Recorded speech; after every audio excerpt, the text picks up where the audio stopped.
이사야서 9장 1절부터 7절까지 말씀입니다. 한 목소리로 봉독하겠습니다. 전에 고통하던 자에게는 흑암이 없으리로다. 옛적에는 여호와께서 스불론 땅과 납달리 땅으로 멸시를 당케 하셨더니 후에는 해변길과 요단 저편 이방의 갈릴리를 영화롭게 하셨느니라.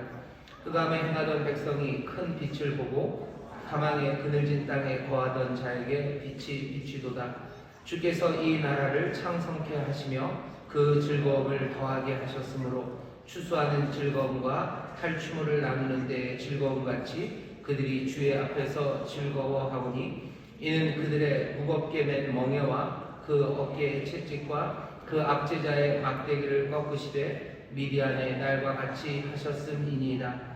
어지러이 싸우는 군인의 갑옷과 피 묻은 복장이 불에 석같이 살라지리니 이는 한 아기가 우리에게 낳고 한 아들을 우리에게 주신 바 되었는데 그 어깨에는 정사를 메었고 그 이름은 기묘자라 모사라 전능하신 하나님이라 영존하시는 아버지라 평강의 왕이라 할 것입니다. 그 정사와 평강의 더함이 무궁하며 또 다윗의 위에 앉아서 그 나라를 굳게 세우고 자금 이후 영원토록 공평과 정의로 그것을 보존하실 것이라. 만군의 여호와의 열심히 이를 이루시리라. 아멘. 대강절이 되면 이사야 말씀을 참 많이 읽습니다. 그 중에서도 오늘 우리가 읽은 말씀, 그 중에서도 이 6절 말씀을 우리가 참 잘 읽는데요. 오늘 대강절을 앞두고 금요철야 밤이 깊은 시간에 우리에게 주시는 말씀이고 또 우리에게 소망을 주시는 말씀입니다. 오늘 이 말씀을 통해서 또 기묘한 모사라는 제목으로 말씀을 나누려고 합니다. 우리는 죄송합니다. 우리는 성탄절을 앞두고 집에서 하는 일들이 그렇게 많지는 않습니다. 선물들 좀 준비하시죠? 아이들 선물. 어째 아무도 준비를 안 하시죠? 그럼 아이들이 부모님들이 선물들을 준비하시죠? 안 하시죠? 안 하고 있구나. 안 하고 있네요. 우리는 성탄절이 와도 별 문화가 별로 없습니다. 추석 때 되면 송편을 만들고 그랬었다는데 언제부턴가 추석 때 송편 만드는 일도 좀 없는 것 같고 설이 되면 떡도 썰고 또 이렇게 만두도 좀 이렇게 빚고 그러면서 여러 가지 이어링도 하고 밀가루 반죽하고 주전자 뚜껑으로 이렇게 동그랗게 자르고 만두를 크게 빚었니 작게 빚었니 하면서 이렇게 얘기를 했는데 요새는 그 일들을 다 CJ들이 하시고 비비고들이 하시고 그렇죠. 그러니 떡 만들고 하는 그런 일들도 없고 어디 가서 하는 일들이 별로 없습니다. 그러니까 명절에 그냥 놀러 가든지 아니면 집에 누워 있든지 아니면 밥 많이 먹든지 그렇게 합니다. 오늘 우리가 이 밤에 모였는데 대강절에 우리가 하는 게 별로 없어요. 우리 교회는 그래도 좀 있습니다. 대강절 전에 김장도 하고요. 그리고 여러 가지 섬기는 일들을 합니다. 참 좋은 일입니다. 예수님 맞을 준비를 하는 거죠. 어떻게 보면 급하게 당일치기 하는 것 같기도 하지만 그렇지는 않아요. 우리가 늘 1년 동안 늘 살아가면서 주님 맞을 준비를 하며 살았던 우리 성도들이고 특별히 대강절을 앞두고 주님 맞을 준비하면서 주님이 기뻐하시는 일들 그 일들을 하나하나 해나가는 그런 시절들입니다. 그러니 우리 교회는 대강절을 맞으면서 이런저런 일들을 합니다. 꽤나 오랜 기독교 전통을 가진 유럽에서는 대강절, 성탄절을 앞두고 대강절이 시작되기 전에 집에들 모여서 아이들과 어머니, 아버지, 부모님들이 모여서 보통 그럴 때 아버지는 없죠. 엄마랑 애들이랑 이렇게 죄송합니다. 또 환을 만들어요. 대강절, 대림절, 관이라고 해서 리스라고 그러죠. 여러분 리스가 그게 리스라고 그러지만 처음 시작은 W입니다. WRATH 리스를 만들어요. 둥근 걸 만드는데 만들면서 엄마 아빠가 같이 있고 아이들에게 설명을 하겠죠. 꼬맹이들은 궁금한 게 많아요. 엄마에게 묻습니다. 엄마, 왜 이 화환은 이렇게 푸른 전나무, 소나무 이런 가지로 만들어요? 엄마의 대답은 분명하죠. 이건 늘 푸른 상록수, 영원한 생명을 상징하는 거란다. 대답을 해줘요. 그러면서 이제 또 만듭니다. 근데 그거 말고 여기는 이 빨간 거, 그리고 여기는 이 월계수잎은 뭐예요? 호랑가시 나무, 그리고 또 이 월계수잎은 뭡니까? 라고 애가 물어보면 엄마는 또 대답해 주죠. 월계수는 승리란다. 호랑가시 나무는 어쩌면 고난이지. 고난 가운데도 승리하게 하시는 그 귀한 은혜를 우리가 감사하고 기억하며 이렇게 만드는 거란다. 얘기해요. 왜 맨날 우리는 동그랗게 만들어요? 삼각형은 아닙니까? 왜 동그랗게 만들죠? 엄마가 대답합니다. 영원한 하나님의 영원한 사랑, 또 우리를 향한 하나님의 변치 않는 그 사랑을 의미하려고 리스는 늘 동그랗게 그 상록수로 보라가시 나무 또 월드스잎을 하면서 만든단다 얘기를 해요. 거기에 왜 솔방울을 달아요, 엄마? 여러분 점점 지겨워하시는 것 같네요. 제가 그 퍼포먼스가 좀 안 되죠 오늘? 왜 솔방울을 달냐고. 그럼 이제 엄마 또 설명합니다. 아, 솔방울 이거는 열매예요. 열매란다. 우리의 삶에도 하나님이 우리에게 주신 은혜가 또 우리의 삶에 귀한 열매가 맺히기를 바라는 마음으로 솔방울을 다는 거지 하면서 만들어요. 그러면 이제 아이들의 소망에 차 있습니다. 삶의 열매도 가득하고 영광이고 영원함이고 푸른 생명이고. 근데 아이들은 늘 궁금하죠. 왜 우리가 이 리스를 만드는 이 시간에 밖에는 어둠이 짙고 그리고 우리의 삶은 왜 이렇게 가난하고 또 왜 밖에서는 폭격 소리가 들리고 사람들의 비명 소리가 들리는지 아이들은 궁금해합니다. 엄마에게 차마 묻지 못하지만 묻는다면 엄마는 대답할 겁니다. 뭐라고 대답해요? 자, 그러면 이사야서 9장 1절부터 7절을 읽자 그러실 거예요. 고통 가운데 있는 사람들, 어둠 가운데 있는 사람들, 하지만 소망의 말씀을 갖고 있는 사람들이 다시 한번 읽어야 되는 말씀이 오늘 이 말씀입니다. 오늘 이 말씀을 보면 지금부터 한 2800년 전쯤의 이야기입니다. 2800년 전 이사야가 선지자로 활동하고 있었던 그 유다 땅이라는 곳은 만만치 않게 어두웠어요. 정말로 화목하고 믿음 좋은 그 가정이 리스를 만들고 있지만 그 밖에는 어둠과 가난들, 폭격 소리 들리는 세상처럼 여기 신실한 이사야가 살고 또 하나님의 말씀이 전해지고 있지만 그 땅은 어둠에 가득한 땅입니다. 우리가 읽은 9절 바로 앞에 22절 보면 땅을 굽어보아도 환난과 흑암과 고통의 흑암뿐이리니 그들이 심한 흑암 중으로 쫓겨 들어가리라. 사람들은 점점점 흑암으로 어둠으로 쫓겨 들어가는 그런 세상을 살아가고 있습니다. 그 세상에 이 말씀이 임하는 겁니다. 대관경 성탄절을 기다리며 리스를 만드는 아이들, 하지만 그 어둠이 짙어지는 그곳에 이 말씀이 임합니다. 당시 이스라엘 상황이 국가적인 위기 상황이었습니다. 경제 그거 굉장히 파탄나는 시절이었어요. 유다가 점점 망해지고 합니다. 가난해지기 시작하고요.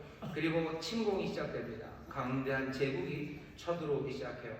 국가의 존립 자체가 위협을 받는 그런 시절입니다. 그러니 미래에 대해서는 불확실해요. 내 앞날이, 우리의 앞날이 어떻게 될지 불확실하고요. 그 불확실함은 안전에 대한 두려움으로 임합니다. 미래를 모르면 모른다는 게 항상 뭐 좋은 모름도 있고 아주 슬픈 모름도 있죠. 하지만 안타깝게도 2800년 전 여기 이사야가 있었던 그 시절에 있는 불확실성은 안타깝게도 슬픈 두려움 그리고 공포 그 색깔이 칠해진 그런 불확실성이었습니다. 뭔가 해보려고 하지만 할 수 있는 게 없죠. 내 능력도 없고 도와줄 사람도 없는 것 같은. 옆에 누가 있어요. 옆에 분명히 누가 있지만 혼자 있는 것 같은 느낌들, 무기력함, 절망, 그 어둠이 온 땅에 가득 덮여 있습니다. 흑암에 행하던 사람들이요. 사망의 그늘 아래 앉아있는 사람들입니다. 그게 이사야가 이 말씀을 전하는 바로 그때의 상황입니다.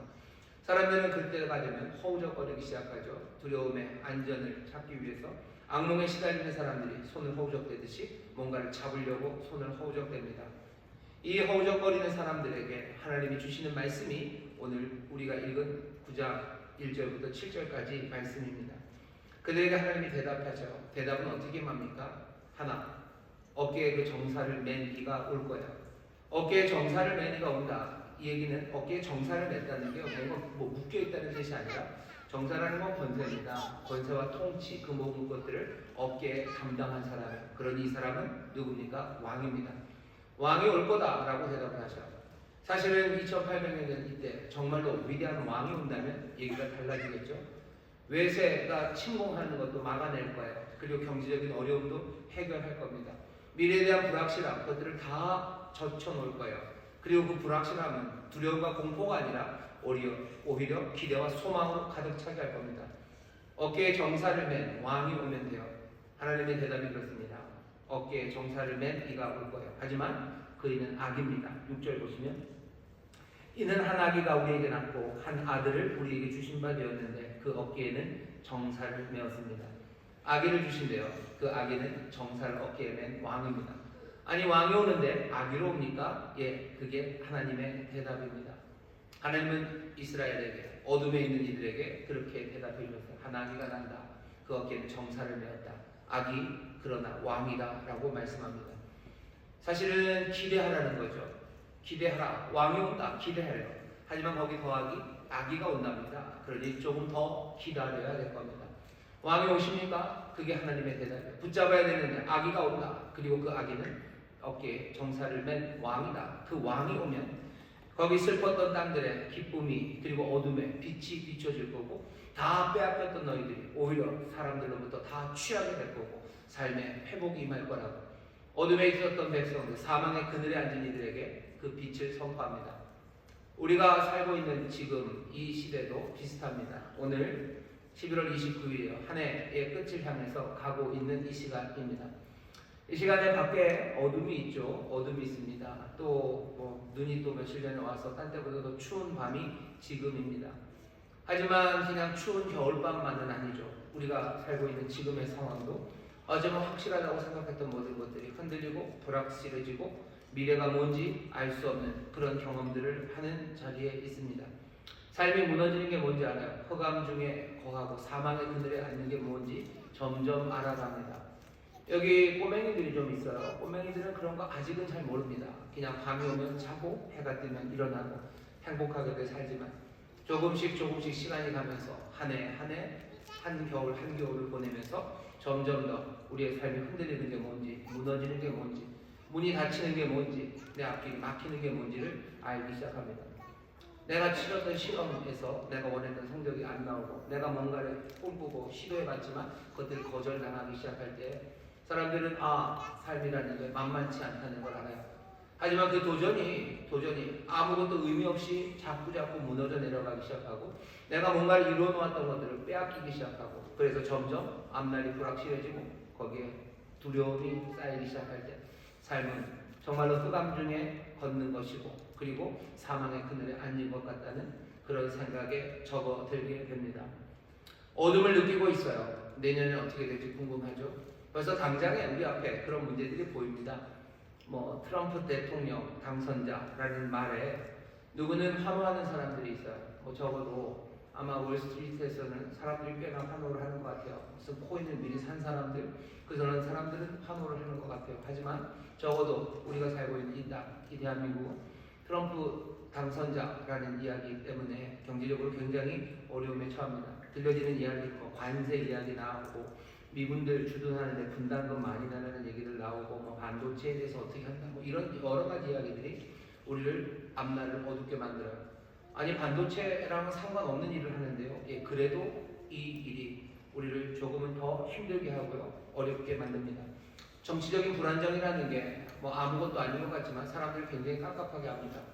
대통령, 좋은 대통령, 인기 많고 훌륭한 대통령이 있는 건 정말 큰 복입니다. 지지율이 이렇게 낮아지는 거, 대통령 지지율 낮아지는 거랑 우리가 무슨 상관이 있습니까, 사실? 근데도 대통령 지지율이 이렇게 낮다는 게 대통령을 좋아하는 사람이건 아닌 사람이건 사람들의 삶을 불안하게 만들고 앞날을 암울하게 만들어요. 정치적인 상황이 그렇죠. 야당 대표, 여당 대표, 정치인들의 이야기, 그것이 우리가 살아가는 현실입니다.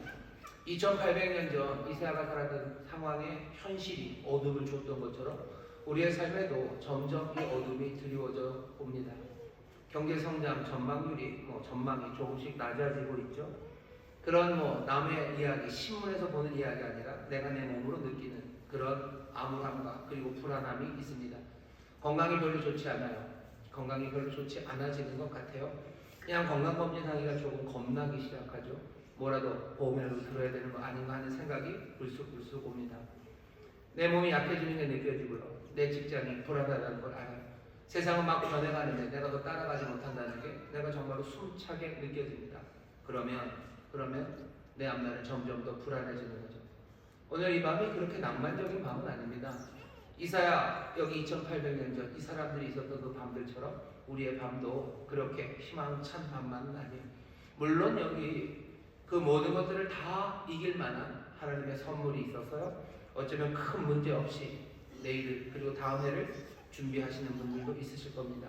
하지만 그럼에도 이 연말 그리고 이 시간들이 되어가면 사람들은 허전함, 공허함 그리고 뭔가 채워지기 위해서 하나님이 필요하다는 걸 느끼기 시작하는 그런 계절입니다. 어떻게 하냐면요. 교회가 보통 이건 진짜 비밀인데요. 겨울이 시작하면 성도들이 교회에 더 많이 옵니다. 그리고 부활절 끝나고 날씨가 따뜻해지잖아요. 해가 길어지면 교회를 잘 안 옵니다. 왜 그런가? 왜 그럴까요? 뭐 놀러 갈 때가 더 많아서이기도 하겠지만 아마 겨울이 깊어지는 시간들이 되면요, 내 인생의 허무함 그리고 인생의 흔들림 그것들에 대해서 더 깊이 생각하게 되는 것 같아요. 그래서 사람들이 교회에 더 옵니다. 더 와서 더 간절히 기도를 하죠. 오늘 여기 어쩌면 정말로 이 모든 상황에 어둠을 느끼는 이것 아니면 조금은 덜 느끼는 이것, 우리는 같은 자리에 서 있습니다.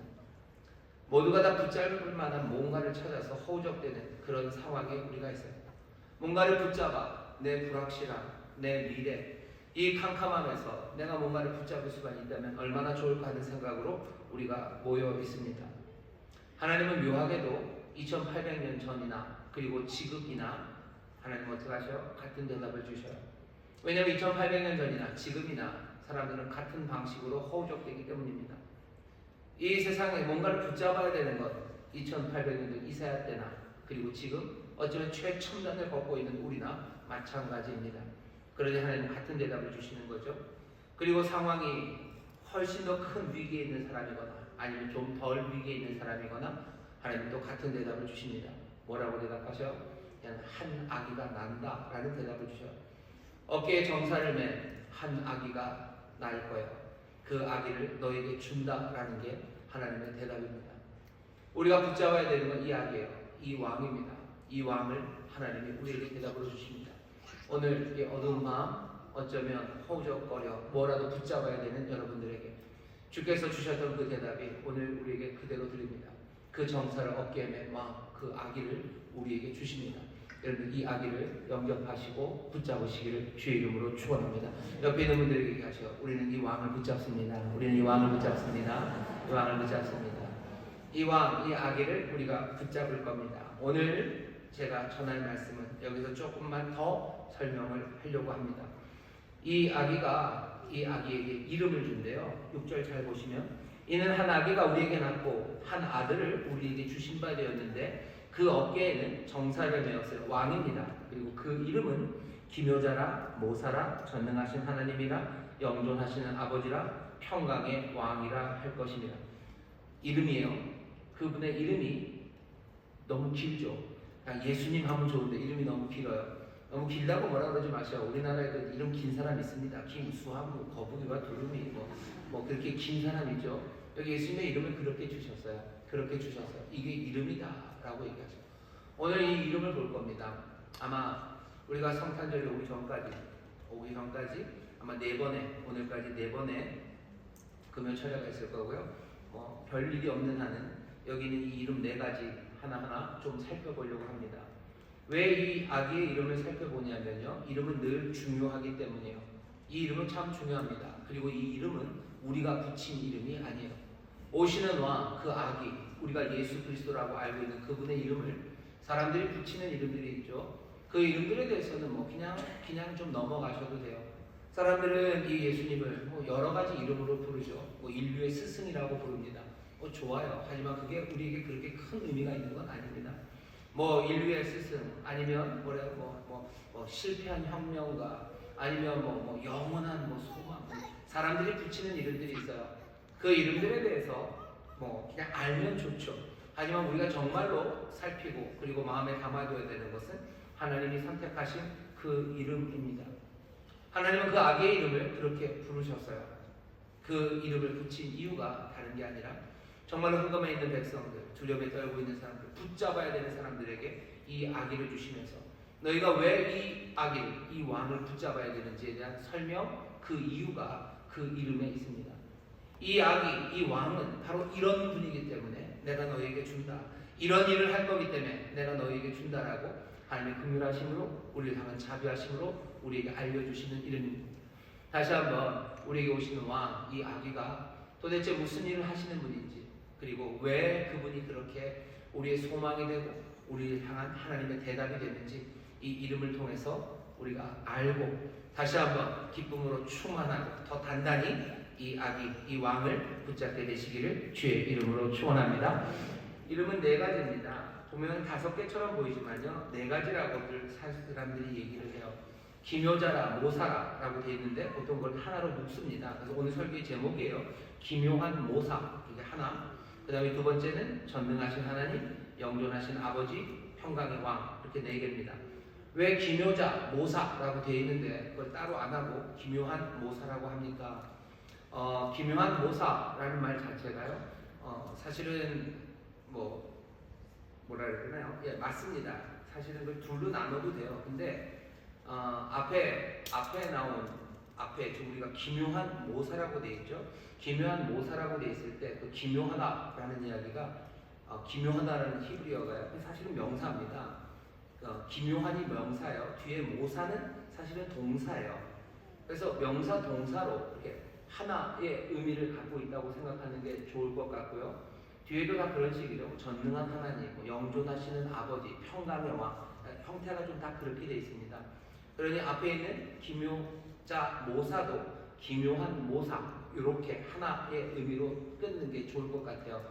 왜냐하면 기묘자 모사가 따로 명사가 아닙니다. 앞에 기묘한이 명사고요, 뒤에 모사가 동사입니다. 그래서 카운셀링, 뒤에 모사라고 되어 있는 그 요에츠는요, 카운셀링하다, 조언하다, 아니면 뭔가를 돕고 그 일을 실행하는 것을 이루다, 이런 뜻이에요. 그런 기묘함입니다. 그러니 기묘한 모사, 기묘자 모사를 하나로 생각하시면 좋겠어요. 보통 영어 성경에는 뭐라고 번역을 하냐면요, 원더풀 카운셀러입니다. 그러니까 아주 놀라운 카운셀러예요. 놀라운 모사예요. 정말로 아름답고요, 마법이다. 놀랍고, 그냥 놀랍고, 너무너무 놀라운 모사입니다. 너무너무 놀라운 카운셀러입니다. 너무너무 놀라운 도움이 되시는 분이에요. 그게 그 아기의 이름입니다. 아니, 우리 성도님들은 그냥 그렇게 이해하시면 좋겠어요. 기묘자나 모사라고 되어 있는데요, 그냥 하나로 묶어서 그분은 기묘한 모사입니다. 놀라운 카운셀러입니다. 그게 아기의 이름이에요. 자, 이 이름, 이 기묘한 모사, 이분이 어떤 분인지 우리는 좀 압니다. 아는 내용들을 한 번 더 확인해 보시죠. 이 아기가 어떻게 왔는지 우리는 압니다. 이 아기 예수, 정말로 육신으로 오신 그 말씀은 이 땅에 그냥 슬슬 오시지 않으셨어요. 이 땅에 오실 때 높은 산에 계시며 그냥 땅 아래를 바라보면서 고개 흔들면서 혀 차면서 우리를 불쌍히 여기시는 그런 분이 아니셨습니다. 히브리서 4장 15절 16절 보시면 우리가 아는 것처럼 그분은 우리의 모든 어려움을 그냥 몸소 겪으신 분이에요. 히브리서 4장 15절입니다. 우리에게 있는 대제사장은 우리의 연약함을 체휼하지 아니한 자가 아니요 모든 일에 우리와 한결같이 시험을 받은 자로 돼 죄는 없으시니라. 그러므로 우리가 긍휼하심을 받고 때를 따라 돕는 은혜를 얻기 위하여 은혜 보좌 앞에 담대히 나아갈 것입니다. 이 기묘한 모사는요, 이 원더풀 카운셀러는요, 그냥 좋은 의자, 아주 향기 나는 방에 앉아서 문제 있는 사람들을 맞이하는 그런 카운셀러는 아닙니다. 이 기묘한 모사는 일을 돕기 위해서 어쩌면 뭔가 많은 능력으로 일을 처리하는 이분은 아주 높은 건물 꼭대기, 롯데타워 제일 펜트하우스 꼭대기에서요, 여러 가지 계획들을 짜면서 뭔가 대단한 참모진들과 함께 세상을 지휘하는 그런 모습으로 오지 않으셨어요. 우리에게 오신 기묘한 모사, 이분이 어떻게 온지 우리는 압니다. 이분이 오신 건 마구간에 오셨죠. 성탄절 행사, 아니면 성탄절의 그림을 그릴 때마다 성탄절 밤은 굉장히 낭만적으로 보입니다. 하지만 여러분들 아시는 것처럼 예수님이 정말로 태어나시던 밤에 낭만은 없어요. 없습니다. 절대 없습니다. 왜 그렇겠습니까? 마구간이라는 게 여러분들이 아시죠? 마구간에는 소가 있어요. 거기 돼지는 없었을 겁니다. 베들레헴이니 소가 있고 양이 있으면 양이 있어요. 소나 양이 그림으로 볼 때는 예쁘고 그렇지만 소나 양이요 만만치 않습니다. 소가 이렇게 응가를 하기 시작하면요 어마어마하게 합니다. 보신 적 있으신가요? 떠올리기 싫죠? 소똥 냄새 나는 곳이 마구간이에요. 소똥 냄새 납니다. 그 성탄의 밤에 아기를 낳은 그 여인 마리아는요 천하게 한 번도 아이를 낳아본 적이 없죠. 아이를 낳아본 적이 없는 그 여인이 아이 낳는 거 도와주는 사람이 아무도 없어요. 그냥 한 사람, 딸랑 하나 있습니다. 그 한 사람이 누구예요? 남편이에요. 남편도 그냥 목수일 하던 사람이에요. 아기 받아본 적도 없어요. 그냥 남편이 도와주며 그냥 마구간 소똥 냄새 나고 뭐 양똥 냄새 나고 뭐 그 지저분한 냄새 나는 그곳에서 아이를 낳습니다. 여기에 무슨 낭만이 있습니까? 이렇게 아이를 낳고 싶어하는 여인이 어디 있겠어요? 아마 이 장면을 뭐 4D 뭐 이런 영화로 만든다면 이 영화가 나오는 장면에 뭐 라벤더 향 이런 거 나오는 것 아니라 정말로 역겨운 동물의 배설물 냄새가 날 겁니다. 그게 예수님이 오시는 방법이에요. 예수님은 태어나실 때 그렇게 가난하게 태어나셔서요. 예수님 이 땅에서 사실 때 머리 둘 곳조차 없으시죠? 집 없으셔요. 그렇게 가난하게 사셨습니다. 예수님 돌아가실 때 가난하게 돌아가셨어요. 남의 무덤에, 아리마대 요셉이라는 남의 무덤에 들어가셨습니다. 사람이 얼마나 가난하면 남의 무덤에 들어갑니까? 사람이 얼마나 가난하면 마구간에서 태어나겠습니까? 예수님은 그렇게 태어나시고 그렇게 사시고 그렇게 죽으셨습니다. 예수님은 가난이 뭔지를 아셔요. 그리고 예수님 가난하게 사셨으니 지금도 그렇지만 가난한 사람들이 당하는 그 모든 수치들, 모멸들 그것들을 다 견디며 사셨습니다. 예수님이 우리의 기묘한 모사, 원더풀 카운셀러는요 이런 분이셔요. 이분은 우리가 살아가는 삶이 도대체 얼마나 어두울 수 있고 가난하고 그리고 지치고 모욕과 수치로 살아갈 수 있는지 몽땅 다 아시는 분이십니다. 직접 이 모든 것들을 겪으셔서요. 최악의 고통이 뭔지, 최악의 상황이 뭔지 예수님 몽땅 다 아십니다. 그러니 원더풀 카운셀러, 우리의 삶을 하나하나 뭔가 인도해가고 우리의 삶을 새롭게 만드는 데 있어서 예수님은 원더풀 카운셀러예요. 기묘한 모사입니다. 그분은 우리의 모든 것들을 다 아셔요. 모르겠지라고 생각하지 마셔요. 이분은 다 아시는 기묘한 모사입니다. 내 옆에 사람은 모를지 몰라요. 내 부모님은 모를지 몰라요. 내가 사랑하는 그 사람은 모를지 몰라요. 하지만 예수님 기묘한 모사는 아십니다. 어둠의 세상을 살아가고요. 불안한 미래 그리고 알 수 없는 흔들리는 삶을 살아갈 때 우리에게 가져다 주시는 그 왕, 그 아기는요. 기묘한 모사이십니다. 우리는 그 이야기를 성경을 통해서 알아요. 오늘 이 밤에 그 왕이 우리와 함께 하시는데 이 기묘한 모사가 함께 하시는데 우리의 삶의 모든 것을 아시는 그분 바로 그 놀라운 주님이 우리와 함께 하심을 여러분 기억하시기를 주의 이름으로 축원합니다. 우리가 붙잡아야 되는 분은 바로 그런 기묘한 모사입니다. 이분은 우리의 모든 것들을 체휼하시며 우리의 모든 것들을 다 아실 뿐 아니라요. 아시는 데서 끝나면 그냥 그 정도일 거예요. 하지만 이 기묘한 모사 이분은 어떤 분이시냐면요. 우리의 인생 그 어려움의 길을 아실 뿐 아니라 그 길을 지나가신 분이요. 다 경험하셨어요. 다 경험하셨고 이제 그 길을 지나가게 하시는 기묘한 모사이십니다. 우리의 이 원더풀 카운셀러는 제가 상담하시는 분들을 비하하는 건 아닙니다.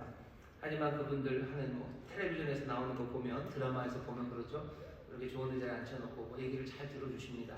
잘 경청하죠. 그리고 시시때때로 아주 시기적절한 질문들도 하고 그렇게 말이 오고 갑니다. 공감하고 또 뭔가 방향들을 제시해 주기도 합니다. 하지만 우리의 기묘한 모사, 이 원더풀 카운셀러는요, 그냥 우리의 이야기를 들어주시는 분만은 아니에요. 이분은 우리의 모든 것들을 다 이해하는 그 경험이 있으신 분이에요. 그리고 또 어떻게 하셔? 그분은 해법을 찾아갈 지혜가 있으신 분이십니다. 기묘한 모사요. 사람들은 심리 상담 아니면 누구한테 얘기할 때 이야기를 들어주는 것만 해도 고맙다고들 그러셔요. 고맙다고들 그러셔요. 좋죠. 없는 것보다 훨씬 더 낫습니다. 내 얘기를 들어주고 잘 들어주는 것만으로도 위로가 된대요. 하지만 거기서 멈추라고 그러죠. 거기서 뭔가 나갈 길을 알려주는 것에 대해서는 사람들이 그건 하면 안 된대요. 그 길은 내가 찾는다죠. 그 길은 내가 찾는다라고 얘기하는데 그렇다면 뭐하러 찾아온 겁니까? 그냥 자기 스스로 알면 되는 거죠. 그래도 그 정도의 위로를 받아서 다시 일어서야 되는 것 아닙니까? 아니 그건 그냥 어떻게 되는 거예요? 어둠에 주저앉아 있으라는 이야기죠. 어둠에 앉아서 한탄하고 살아가는 거예요. 사망의 그늘에 앉아 있으라는 거예요. 어둠 가운데서 행하라는 거예요. 어둠 가운데 내 이야기를 들어주지만 난 여전히 어둠 가운데 걷는 거죠. 사망의 그늘에 앉아서 내 얘기를 들어주는 누군가가 있지만 난 여전히 사망의 그늘에 있는 거죠. 하지만 기묘한 모사가 되신 예수님은 다르십니다. 예수님은 우리의 이야기를 들으시는 분 맞아요. 우리를 아셔요. 하지만 그게 끝이 절대 아닙니다. 이 기묘한 모사는요, 지혜로우셔요. 놀랍게 지혜로우셔서요, 해법을 아십니다. 해법을 알아내십니다. 그리고서는 그 해법, 그 길을 아시는 지혜뿐만 아니라 그 해법을 실행할 능력이 있으신 분이요. 그분이 우리의 기묘한 모사입니다. 이 기묘한 모사를 여러분들 기대하십시오. 우리를 아시는 것 거기서 끝나지 않아요. 길을 보여주시고. 하지만 이 기묘한 모사가 우리에게 보여주시는 그 길을 우리가 알리시는 그 지혜를 여러분들 무시하시면 안 돼요. 이분은 기묘한 모사입니다. 이분의 지혜는 세상의 지혜와 다릅니다. 예수님이 우리에게 길을 알려주실 텐데요. 그 길이 어쩌면 세상에서 알고 있었던 아니면 관습적으로 따랐던 그런 길들이라고 생각하면 오산이에요. 예수님이 우리에게 주시는 답들, 우리에게 주시는 해결책은요, 세상이 말하는 것과 전혀 다릅니다. 그러니 사람들이 늘 놀랐어요. 어떻게 이렇게 말씀하실까? 어떻게 이렇게 말씀하실까? 깜짝 놀라죠. 그러니 그분은 기묘한 모사입니다. 여러분 생각해 보세요. 세상에서 어떻게 답을 줘야 되는데 세상에 관습적으로 얘기하는 여러 가지 가정들 아니면 다들 알고 있었다고 하는 답들, 그 답과 전혀 다른 답을 예수님 말씀하셔요. 예를 들어볼까요? 예수님 뭐라고 그러십니까? 용서하라고 하시죠. 용서하라고 하셔요. 용서하래요. 용서하랍니다. 세상이 말하는 답과 달라요. 아주 그냥 끝까지 받아내야 되죠. 끝까지 받아내든지 아니면 뭐 어떻게 하든지 복수하든지 뭘 해야 돼요. 근데 예수님의 대답은 전혀 다릅니다. 그냥 용서하라고 하셔요. 내 삶이 슬퍼지고 내 삶이 어두워지고 왜 그런 겁니까? 내가 당한 일들 때문에 너무 어려운데 내 이 당한 일들 때문에 이걸 어떻게 해야 될지 몰라서 나는 사망의 어두운 그늘 안에서 헤매고 있는데 예수님 뭐라고 얘기하세요? 용서하라고. 너희가 용서받은 것처럼 그 용서받은 은혜 안에서 너희도 용서하라고 얘기하셔요. 세상이 말하는 가정과 전혀 다르죠. 누가 세상에서는 복이 있습니까? 마음이 청결한 사람은 복이 없어요. 마음이 어떻게 돼요? 마음이 간유리를 낀 것처럼 뿌해야지 복이 있죠. 너무 자신을 다 드러내는 사람, 마음이 청결한 사람은 복이 있습니까? 아닙니다. 여기서 당하고 저기서 당할 뿐이에요. 여기서 털리고 저기서 털리는 거죠. 내가 가진 의도를 애매하게 가리고 내가 추구하려는 게 뭔지 계속해서 페이크를 줘야죠. 그래야 내가 스트라이크를 잡고 그래야 내가 한 방을 제대로 먹이고 내가 한 방을 걸 수 있죠. 하지만 예수님 뭐라고 그러셔? 아니 하나님의 나라에서 마음이 청결한 자가 복이 있다고. 그들이 하나님을 보게 될 거라고. 마음이 청결하게 살라고 얘기하셔. 세상이 말하는 방식과는 다르죠. 의에 줄이고 목마른 사람이 복이 있답니다. 그 사람들이 의로 배부를 거래요. 세상에는 의에 줄이고 목마르게 살면 안 돼요. 어떻게 살아야 됩니까? 의에 배부르게 살아야 되죠. 내가 채울 수 있는 것, 모든 의로운 만족들은 다 얻어야 돼요. 끝까지 쫓아가야 돼요. 하지만 예수님 뭐라 그러세요? 의에 줄이고 목마른 사람? 그 사람이 복이 돼요. 그냥 억울한 인간들이 복이 있대요. 마음이 온유한 사람이 복이 있대요. 마음이 온유하면 안 되죠. 독하게 마음 먹어야 되는 거 아닙니까? 자녀들에게 뭐라고 가르치셔요? 독하게 마음 먹어야 된다고. 독하게 마음 먹어야 된다고. 독하게 잘라내야 된다고. 독하게 떠나가야 된다고. 그래야 세상이 행복해진 거라고.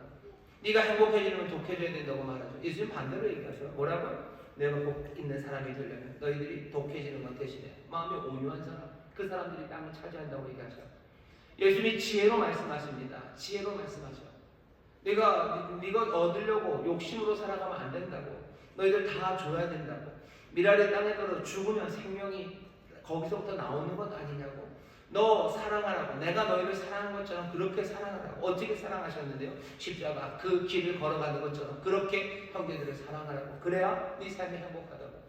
세상에 말하는 우리에게서 삶의 길, 뭔가 문제를 해결하는 방식과 예수의 방식이 너무 다르지 않습니까? 그러니 뭐예요? 이분은 기묘한 모사예요. 이분은 기묘한 모사입니다.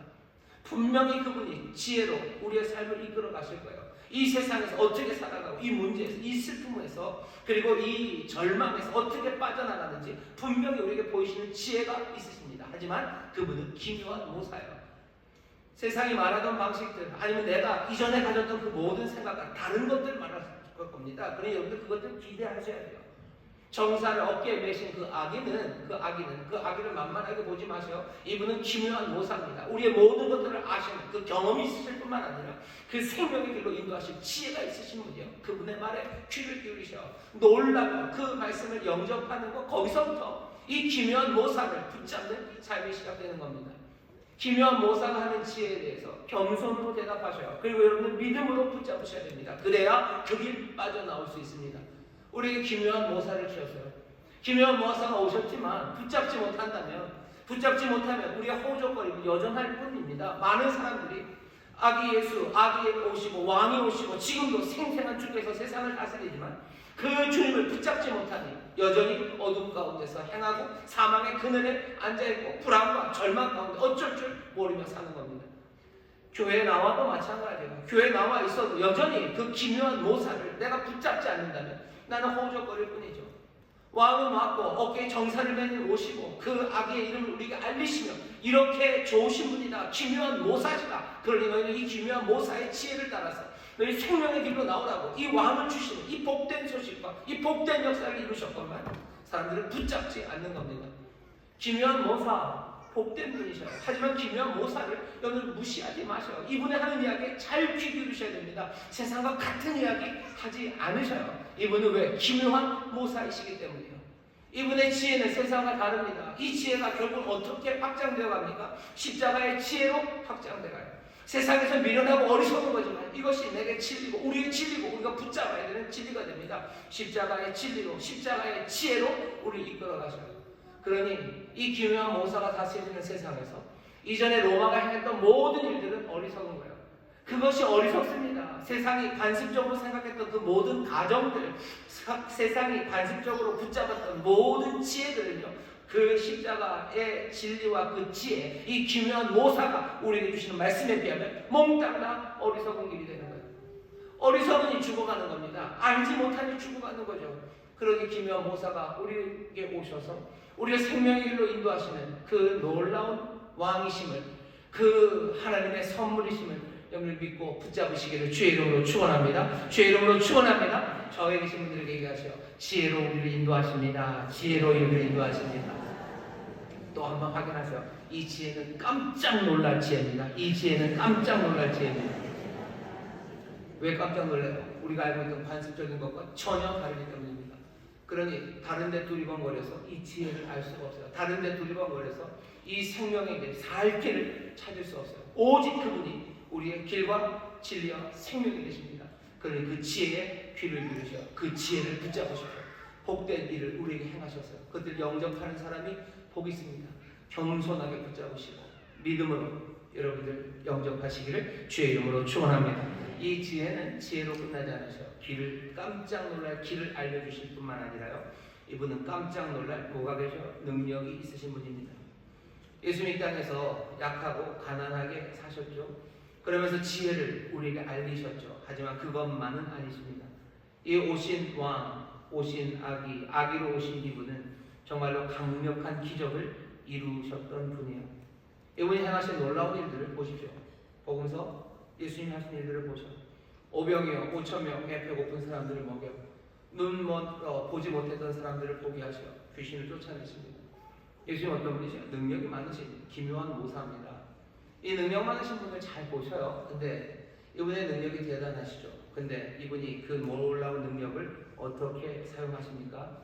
사람들 눈을 즐겁게 하려고 엔터테이너로 오신 거 아니에요. 사람들의 이목을 끌겠다고 하시는 건 아니에요. 동네 약장수가 오죠. 그러면은 뭐예요? 그냥 뭐 벽돌도 깨고 무슨 뭐 불도 먹고 막 이래요. 예수님의 능력이 사람들의 이목을 끄는 동네 약장수가 하는 일이 아니에요. 사람들 즐겁게 해주려고 하나님의 능력이 여기서 발휘되는 건 아닙니다. 자신이 얼마나 센 사람인지를 보이려고 예수님 능력을 발휘하신 건 아니에요. 예수님 약함으로 오셨어요. 연약함으로 오셨어요. 하지만 이분이 하신 그 모든 능력은 뭡니까? 이 모든 능력은 뭡니까? 이 모든 능력들, 이 기적은요 다 문제에서 시작된 겁니다. 예수님 사람들 줄 세우고 뭐 뽑기 하는 것처럼 뭐 당첨된 사람한테 소원 하나씩 들어주겠다. 아니면 갈릴리 호수에서 무슨 텐트 하나 쳐놓고 뭐 무리를 뭐 10m 걸어가는데 뭐 한 데나리온, 100m 걸어가는데 10데나리온 그렇게 받으면서 그 일 하지 않으셨어요. 예수님이 5,000명을 먹이실 때는 배고픈 사람들 먹이신 겁니다. 눈먼 사람을 왜 고치셨어요? 눈먼 사람 보지 못한 그 삶의 문제를 해결하기 위해서 고치신 거예요.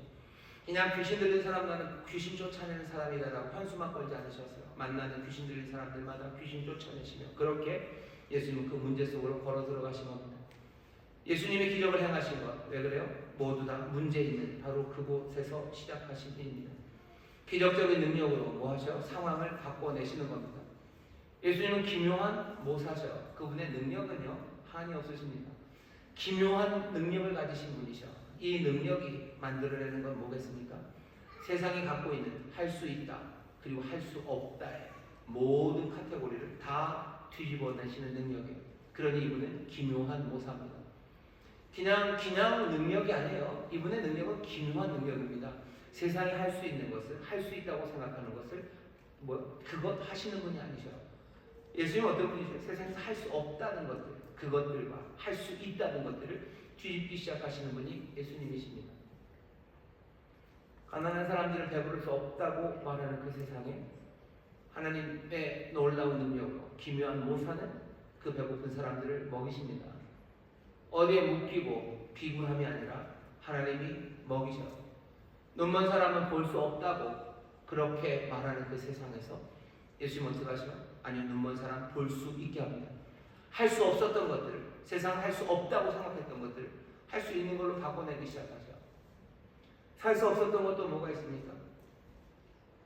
집 나간 탕자는 아버지께로 돌아올 수 없어요. 아니, 할 수 있습니다. 할 수 있습니다. 죄인은 죽어야 돼요. 죄인은 살아날 수 없습니다. 아니, 죄인이 살아나게 하십니다. 세리와 창기는 하나님의 집에 들어올 수 없어요. 망쳐버린 인생은 끝이죠. 하지만 예수님은 아니, 할 수 있다로 바꿔내신 거예요. 하나님의 능력이, 이 기묘한 모사의 능력이 뭔지 보셔요. 능력, 세상에서 능력은 세상에 할 수 있다는 걸 하는 것이 능력입니다. 그죠? 하지만 예수님은 기묘한 모사세요. 그분의 능력은 세상의 능력과 다릅니다. 여호와 하나님께 능치 못할 일이 있겠느냐라고 물어요. 능히 하지 못할 일이 있으시겠느냐? 그 얘기가 무슨 뜻입니까? 세상이 생각해도 할 수 있다, 할 수 없다를 몽땅 다 바꿔내시는 거예요. 그렇게 상처 많은 사람, 그렇게 상처가 많아 골막 터진 사람이 정말로 아름다움으로 살아갈 수 있냐? 못하는 거죠. 근데 예수님은 달라요. 상처 많은 어린 시절에 무슨 학대받고 어린 시절에 가난했고 또 어린 시절에 정말로 엉망이 됐던 인생은 이제는 삐뚤어질 수밖에 없죠. 할 수 없는 인생이죠. 하지만 주께서는 그 삶을 하나님의 자녀, 아름다운 인생으로 정말로 사랑과 긍휼이 가득한 사람으로 바꿔내십니다. 할 수 있습니다. 엉망이 된 가정, 이미 끝나버린 가정은 다시 화목함을 이룰 수 있습니까? 안 되는 거죠. 할 수 없죠. 하지만 예수님은 달라요. 예수님은 할 수 있습니다. 이분은 기묘한 모사예요. 이분은 원더풀 카운셀러예요. 모든 지혜와 그 능력으로요. 이걸 기묘하게 놀랍게 바꿔내시는 거예요. 하나님의 능력은 그렇습니다. 하나님의 능력은 여호와께 할 수 없는 일이 있겠느냐? 능치 못함이 있겠느냐? 할 수 있거든요. 그게 무슨 말이냐? 믿는 자에게 능치 못함이 없는 일. 예수님 늘 그렇게 말씀하시는 기묘한 모사입니다. 우리의 삶에 할 수 없다고 생각하는 거 많으시죠? 이건 할 수 없는 일이에요. 나는 세상에 할 수 있다고 하는 거 그거 하겠어요 라고 말하는 사람들, 어쩌면 그 안에서도 소망을 갖고 살아나갈 수 있는 사람들은 어쩌면 그 길을 걸어갈 겁니다. 하지만 정말로 할 수 없다 여기에 묶여서 내 삶이 아무것도 아니라는 사람들, 이 절망에 있는 사람들, 그들 중에는 주를 향해서 손을 내미는 사람들이세요. 기묘한 모사를 붙잡으십시오. 기묘한 모사, 이 예수 그리스도를 붙잡으시오. 그분은 능력 많으셔. 우리를 정말로 할 수 없는 그곳에서 할 수 있는 곳으로 바꿔내십니다. 방법은 똑같아요. 겸손하게 나는 할 수 없다고 얘기하셔야 돼요. 어거지로 우기지 마셔. 내가 할 수 있다고. 아니요, 세상이 말하는 그곳에서, 나도 그곳에서 내가 할 수 있다고 할 수 없죠. 하지만 여기는 이 기묘한 모사가 우리로 하여금 할 수 없는 영역에서 할 수 있는 영역으로 우리를 바꿔내기 시작합니다. 겸손하게 내가 할 수 없고 해결할 수 없음을 인정하시고, 그 다음에 그분이 우리를 변화시키는 능력, 그 능력을 신뢰하시며 그분의 지혜를 따라 움직이십시오. 내 가정은 회복되기는 글렀습니다. 세상에서 누구도 우리 가정을 어떻게 할 수 없습니다. 아니요, 그분은 기묘한 모사입니다. 신비한 놀라운 능력으로 할 수 없는 그것들을 할 수 있게 만드실 거예요. 그러니 그분의 기묘한 모사의 놀라운 지혜를 그리고 인도하심을 좀 귀 기울여 들으셔요. 아무도 생각하지 못했고 내가 이제는 알던 것과 전혀 다른 그 인도하심 가운데 그 능력으로 이루실 것을 믿으며 나는 움직여가기 시작하는 겁니다. 내 가정을 복되게 하시려 나에게 하시는 말씀이 뭔지 좀 들으셔요. 내 인생을 다시 한번 일으켜 세우시려 주가 나를 어찌 인도하시는지 그 말씀에 귀를 기울이시고 믿음으로 영접하시며 한 걸음 한 걸음 따라 걸어가시는 겁니다. 염려하지 마셔. 주님은 우리의 아픔을 아셔. 완전히 망가진 삶이 뭔지 예수님 아십니다. 그 예수님은 기묘한 모사가 되셔서요, 하나하나 우리에게 길을 알리시며 또 능력으로 역사하십니다. 그분이 우리를 인도하시는 방식이 이제껏 내가 살아왔던 것 그리고 사람들의 지혜와 다르다 할지라도 얼마든지 기묘한 모사의 지혜를 신뢰하시고 그리고 기묘한 모사의 능력을 믿고 여러분들 그 길을 따라가십시오.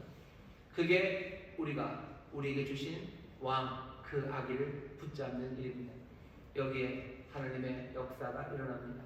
한 열심으로 이 일을 이루실 거예요. 긍휼, 공의, 하나님의 의가 가득한 세상, 어둠에서 빛으로 나오는 그 세상을 이루시려고 뭐 하신 거예요? 이 왕, 이 아기, 이 기묘한 모사를 주셨습니다. 우리에게 주신 이분 붙잡으십시오. 여기 죄와 싸우시는 분들 있으세요?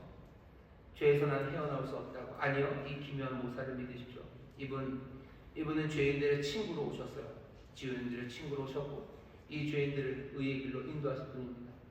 죄와 싸우시는 것뿐만 아니라 어쩌면 지난 날의 실수를 후회하면서 바꿔지지 않는 내 삶, 정말로 내 실수 때문에 망쳐버린 것, 회복할 수 없다고 생각하는 사람들 아닙니다. 이 왕은, 이 아기는 만물을 새롭게 하시는 분이에요. 모든 것을 새롭게 합니다. 누구든지 그리스도 예수 안에 있으면 새로운 피조물이에요. 보라, 이전 것 지나갔으니 새 것이 되었도다고 그 능력으로 지혜로 우리를 새롭게 하십니다. 후회 많은 삶들, 내가 가슴을 치고 끌탕으로 살아가는 그 삶들, 다시 한번 이 기묘한 모사를 붙잡으십시오. 영원한 삶, 그것에 대해서 늘 허전함을 느끼고 영원한 삶에 대해서 뭔가 허전함, 두려움, 쓸쓸함, 그것 때문에 의문을 품고 있는 사람들, 이분이 길이고 이분이 진리고 이분이 생명입니다. 겸손하게 내가 영원한 삶을 누릴 수 없음을 인정하시고 여기 우리에게 주시는 이 길과 생명을 정말로 믿음으로 붙잡으십시오. 내 삶에 어떤 일을 기묘한 모사가 이루실지 하나하나 보아가기 시작하시고 내 삶을 어떻게 채우시는지, 내 삶을 어떻게 살리시는지, 할 수 없었다고 내가 생각했던 것들을 어떻게 할 수 있게 만드시는지, 할 수 없다고 세상이 만들었던 그것을 내가 그 기묘한 모사의 지혜를 따라 그 능력 의지하며 걸어갈 때 어떻게 그것을 할 수 있게 만드시는지 우리가 그것들을 보게 될 겁니다. 여호와의 열심히 이 일을 이루실 거예요. 그 놀라운 긍휼과 평강 가득한 세상을 우리에게 주십니다. 우리에게 주신 약속이 오늘 이 밤 우리에게 리스를 만드는 아이에게 왜 하나님의 약속은 그런데 이 밤은 이렇게 어둡습니까? 하는 이들에게 주시는 2800년 전이나 100년 전이나 지금이나 같은 말씀입니다. 왜? 그때나 지금이나 오직 구원은 하나님께 있기 때문이야. 그 긍휼은 변치 않기 때문이야. 여전히 그 길은 우리 앞에 있고 허우적거리는 이들이 누구라도 붙잡고 믿음으로 나오면 기묘한 모사, 그 원더풀 카운셀러, 그 놀라운 카운셀러는 그 귀하신 능력과 지혜로 우리의 삶을 인도해 가십니다. 오늘 여기 기묘한 모사가 계셔요. 여기 붙잡으십시오. 소망으로 붙잡으셔. 귀 기울이셔. 그리고 한 걸음 한 걸음 그 기묘한 모사의 인도하심을 따라가십시오. 그때 정말로 말씀하신 대로 어둠의 사망의 그늘에 있던 이들과 그리고 어둠 가운데 행하던 이들이 빛을 보고 빼앗겼던 사람들이 다시 풍성하게 채우는 삶을 누리기 시작하고 정말 이 땅에서 하나님의 백성의 안전함을 그리고 그 놀라운 샬롬을 누리며 살아가게 될 줄 믿습니다. 옆에 있는 분들에게 서로 믿음으로 격려하셔. 우리의 삶이 바뀝니다. 우리의 삶이 바뀝니다. 한번 하시죠. 한 아기가 우리에게 났어요. 기묘한 모사 붙잡으시기를 주의 이름으로 축원합니다. 기도하겠습니다. 하나님 감사합니다. 오늘 우리에게 주신 이름 하나, 이 기묘한 모사, 아버지의 놀라운 아우셀러, 우리의 삶을 새롭게 하시는 지혜와 능력, 아버지 하나님 우리에게 주신 대답입니다. 허우적거리는 우리들, 무엇이라도 붙잡으려는 우리들에게 주시는 아버지 하나님 유일한 소망입니다.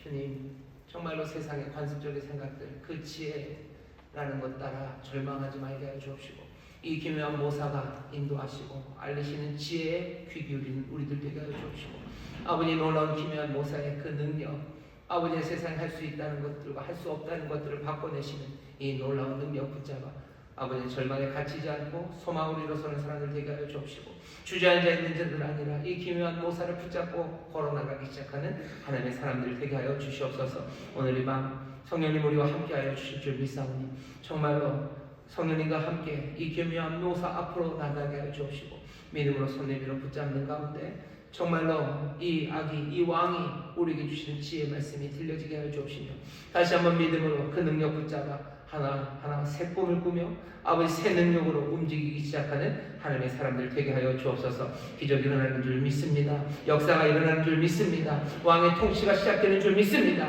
우리의 삶에 빛이 임하는 줄 믿사오니 오늘 이 밤이 그 은혜의 시작이 되게 하여 주옵시고 그 은혜를 누리는 복된 자리가 되게 하여 주옵소서. 감사드리며 예수님 이름으로 축복하며 기도하옵나이다. 아멘. 이제 통성으로 기도합니다. 주여, 내가 주님 붙잡습니다. 기묘한 모사를 붙잡습니다.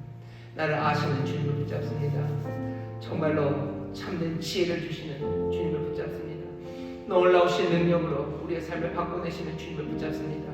주여, 믿음으로 영접하오니 내 삶에 빛을 비추시고 내게 말씀하시고 내게 새 믿음 주시고 새 용기로 걸어가게 하여 주옵소서. 오늘 우리 기도하실 때 성령 안에서 꿈꾸게 하실 줄 믿습니다. 새 일을 시작하여 주실 줄